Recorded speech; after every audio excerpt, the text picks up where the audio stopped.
कभी सोचा है कि एक देवी जिन्हें हम सब मां कहते हैं, वो अपने गले में कटे हुए सिरों की माला क्यों पहनती हैं? आज हम इसी गहरे रहस्य से पर्दा उठाने जा रहे हैं। ये सवाल जितना सुनने में डरावना लगता है, इसका जवाब उतना ही गहरा और शायद जिंदगी को देखने का नजरिया बदलने वाला है। चलिए इस शक्तिशाली प्रतीक के पीछे की कहानी को एक एक करके समझते हैं। मां काली का रूप पहली नजर में देखें तो यह डरा सकता है और इसमें कोई हैरानी की बात भी नहीं है। सोचिए जरा, उनकी वो बाहर निकली हुई लाल जीभ, कटे हुए हाथों का कमरबंद, गले में वो खोपड़ियों की माला, और तो और अपने ही पति भगवान शिव की छाती पर खड़ी हैं। यकीनन ये एक ऐसी छवि है जो किसी को भी अंदर तक हिलाकर रख दे। लेकिन क्या हो अगर ये कहा जाए कि इस भयावहता के पीछे एक बहुत गहरा आध्यात्मिक सच छिपा है। इस रूप के पीछे की जो कहानी है वो हमें एक ऐसे भयानक युद्ध में ले जाती है जहां खुद सृष्टि का वजूद दांव पर लग गया था। इस कहानी का विलन है रक्तबीज नाम का एक राक्षस। पर वो कोई मामूली दुश्मन नहीं था। उसे एक ऐसा वरदान मिला हुआ था जिसने उसे लगभग अमर ही बना दिया था। सोचकर देखिए, एक ऐसा दुश्मन जिसकी खून की एक बूंद जमीन पर गिरे और हजारों नए दुश्मन पैदा हो जाएं। देवताओं का हर एक वार उसे और भी ज्यादा ताकतवर बना रहा था। वो जितना लड़ते, राक्षसों की सेना उतनी ही बड़ी होती जाती। जब देवताओं की सारी उम्मीदें, सारी कोशिशें नाकाम हो गईं, तब देवी दुर्गा के माथे से उनके प्रचंड क्रोध ने एक रूप लिया। वो थी मां काली, अंधकार और विनाश की देवी। उनका जन्म ही हुआ था बुराई का जड़ से अंत करने के लिए। और फिर जो शुरू हुआ वो था सृष्टि को बचाने के लिए विनाश का एक दिव्य नृत्य। मां काली ने युद्ध के सारे नियम ही बदल दिए। उन्होंने रक्त बीज के खून की एक भी बूंद जमीन को छूने ही नहीं दी। उन्होंने अपनी जीभ से उसके खून को पी लिया और उसकी पूरी सेना को निगल गई। रक्त बीज का तो अंत हो गया, लेकिन मां काली का क्रोध वो शांत नहीं हुआ।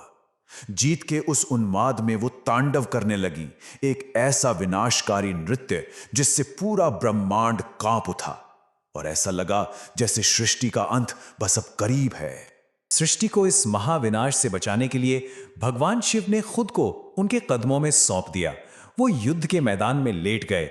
जैसे ही काली का पैर अनजाने में उनकी छाती पर पड़ा, उनका क्रोध मानो एक पल में थम गया। अपने पति को अपने पैरों के नीचे देखकर उन्हें अपनी भूल का एक गहरा एहसास हुआ और ब्रह्मांड उस महाविनाश से बच गया। और उनकी वो जो बाहर निकली हुई जीभ है, वो असल में क्रोध का नहीं बल्कि अपने पति पर पैर रखने की शर्म और ग्लानि का प्रतीक है। ये वो शक्तिशाली पल है जहां विनाशकारी ऊर्जा पर शुद्ध चेतना की जीत होती है। अब जब हम कहानी जानते हैं तो चलिए मां काली के हर एक प्रतीक के पीछे छिपे गहरे आध्यात्मिक मतलब को समझते हैं। उनके गले में वो जो 50 सिरों की माला है ना, वो युद्ध में जीती हुई कोई ट्रॉफी नहीं है, बल्कि वो संस्कृत वर्णमाला के 50 अक्षर हैं जो सृष्टि की मूल ध्वनि ओम को दर्शाते हैं। वो ध्वनि के रूप में परम सत्य हैं। मतलब ये माला विनाश का नहीं बल्कि सृष्टि का प्रतीक है। उनका काला रंग वो बुराई का प्रतीक नहीं है, बल्कि उस अनंत शून्य का प्रतीक है जिससे इस पूरे ब्रह्मांड का जन्म हुआ। ये वो दिव्य अंधकार है जिसमें सारा प्रकाश समाया हुआ है।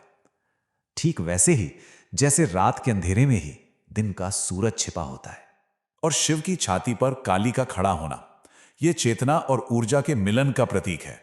देखिए, शिव शुद्ध स्थिर चेतना है और काली है गतिशील ऊर्जा। ऊर्जा के बिना चेतना एक शव के समान है, निष्क्रिय है। यह दृश्य हमें दिखाता है कि सृष्टि इन दोनों के संतुलन से ही चलती है। और उनकी तलवार वो किसी का सिर काटने के लिए नहीं है, वो तो ज्ञान की तलवार है जो हमारे सबसे बड़े दुश्मन, हमारे अहंकार, हमारे मैं के भ्रम को काटती है। तो इन सारे प्रतीकों को जब हम एक साथ जोड़ते हैं तो मां काली की असली तस्वीर क्या बनती है? काली जीवन नहीं बल्कि उस भ्रम को नष्ट करती हैं जो हमें सही मायने में जीने से रोकता है। वो हमारे अहंकार का नाश करती हैं ताकि हमारी आत्मा को आखिरकार मुक्ति मिल सके। ये दरअसल एक बदलाव की यात्रा है। सबसे पहले वो हमें हमारे अहंकार का सामना करवाती हैं, फिर ज्ञान की तलवार से उस भ्रम को काटती हैं और आखिर में हमारी आत्मा को मुक्ति का रास्ता दिखाती हैं। तो मां काली अंधाधुंध विनाश की देवी नहीं बल्कि मौलिक परिवर्तन की देवी हैं। वो उस माँ की तरह हैं जो हमें कड़वी दवा देती है ताकि हम हमेशा के लिए निरोगी हो जाएं।